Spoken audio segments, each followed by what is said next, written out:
ప్రస్తుతం యావత్ ప్రపంచం అమెరికా అధ్యక్షుడు డొనాల్డ్ ట్రంప్కు భయపడుతోంది. అయితే అలాంటి ట్రంప్నే భయపెట్టడానికి అపర కుబేరుడు ఎలన్ మస్క్ రెడీ అయ్యాడు. డొనాల్డ్ ట్రంప్ను రాజకీయంగా దెబ్బతీయడానికి ది అమెరికన్ పార్టీ పేరుతో స్వంత దుకాణం ఏర్పాటు చేసే పనిలో ఉన్నాడు. అయితే ట్రంప్ను ఢీ కొట్టడం అంటే వ్యాపారాన్ని నడపడం అంత ఈజీ కాదంటున్నారు అంతర్జాతీయ వ్యవహారాల నిపుణులు.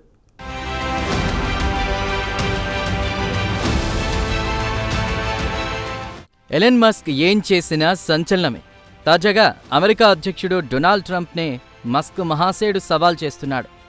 డొనాల్డ్ ట్రంప్ సారథ్యంలోని రిపబ్లికన్ పార్టీకి పోటీగా ది అమెరికన్ పార్టీ పేరుతో స్వంత దుకాణం పెట్టుకోవడానికి మస్క్ రెడీ అయ్యాడు. సహజంగా అమెరికాలో రెండే పార్టీలు మనుగడలో ఉంటాయి. ఒకటి డెమోక్రటిక్ పార్టీ, మరొకటి రిపబ్లికన్ పార్టీ. ఈ రెండు పార్టీల మధ్యనే అధికారం అటూ ఇటూ తిరుగుతూ ఉంటుంది. అయితే ఈసారి ఈ రెండు పార్టీలకు ప్రత్యామ్నాయంగా మూడో రాజకీయ పార్టీ పెట్టడానికి ఎలన్ మస్క్ సన్నద్ధమయ్యాడు.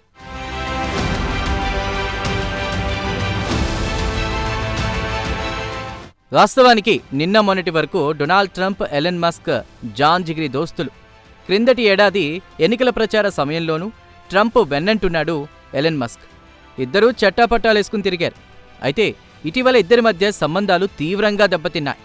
ఇందుకు ప్రధాన కారణం ట్రంప్ గొప్పగా చెప్తున్న బ్యూటిఫుల్ అండ్ బిగ్ బిల్. ఈ బిల్లు త్వరలో చట్టమయ్యే అవకాశాలున్నాయి. అదే జరిగితే సదరు చట్టం అమలు కోసం అమెరికా ప్రభుత్వం భారీ ఎత్తున నిధులు ఖర్చు పెట్టాల్సి వస్తుంది. అంతిమంగా అమెరికా అప్పుల ఊబిలో కూరుకుపోతుంది. ఇది ట్రంప్ పదే పదే ప్రస్తావించే బ్యూటిఫుల్ అండ్ బిగ్ బిల్ సంగతి.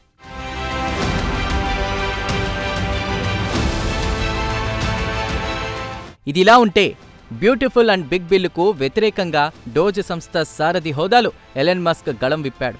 ఒకవైపు డోజ్ రూపంలో ప్రభుత్వ ఖర్చులను తాను తగ్గిస్తూ ఉంటే, మరోవైపు అధిక కేటాయింపులు చేయాల్సిన బిల్లుకు రూపకల్పన చేయడం ఎంతవరకు సమంజసమని ఎలన్ మస్క్ ప్రశ్నించాడు. అయితే బ్యూటిఫుల్ అండ్ బిగ్ బిల్లుపై ట్రంప్ మంకుపట్టును ఎలన్ మస్క్ గమనించాడు. ఇక చెప్పి లాభం లేదనుకుని మౌనంగా డోజ్ సంస్థ సారథ్య బాధ్యతల నుంచి ఎలన్ మస్క్ తప్పుకున్నాడు.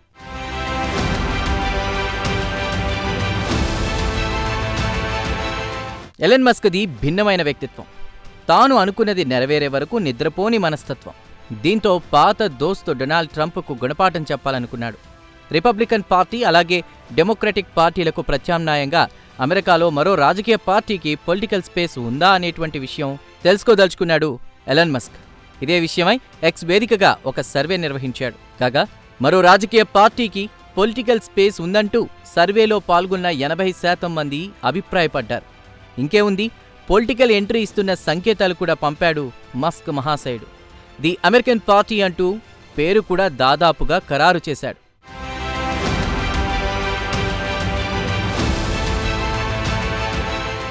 కాగా ఈ ఎపిసోడ్లోకి తాజాగా ఎలన్ మస్క్ తండ్రి ఎరల్ మస్క్ స్పందించారు.